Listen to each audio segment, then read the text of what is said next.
वाशिम येथे भालेराव हॉस्पिटलचे खासदार संजय देशमुख यांच्या हस्ते मोठ्या दिमागदार सोहळ्यात उद्घाटन। वाशिम जिल्ह्यात नव्याने उभ्या व सुसज्ज भालेराव हॉस्पिटलचे आज खासदार संजय भाऊ देशमुख यांच्या हस्ते मोठ्या दिमागदार सोहळ्यात उद्घाटन झाले। या दवाखान्यात जनरल सर्जरी, ॲडव्हान्स लेप्रोस्कोपी आणि इंडोस्कोपी सेंटरचे अनेक मान्यवरांच्या उपस्थितीत यावेळी उद्घाटन झाले। या अत्याधुनिक सुविधा उपलब्ध असलेल्या हॉस्पिटलमध्ये वाशिम जिल्ह्यातील नागरिकांना वैद्यकीय सेवेचा लाभ घेता येईल।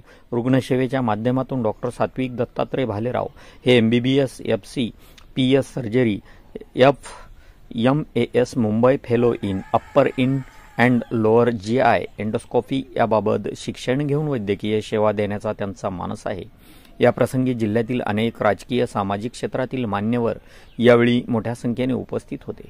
त्यामुळे या हॉस्पिटलच्या माध्यमातून अनेक रुग्णांना येथे सेवा घेता येईल असेही मत वक्त्यांनी यावेळी व्यक्त केले।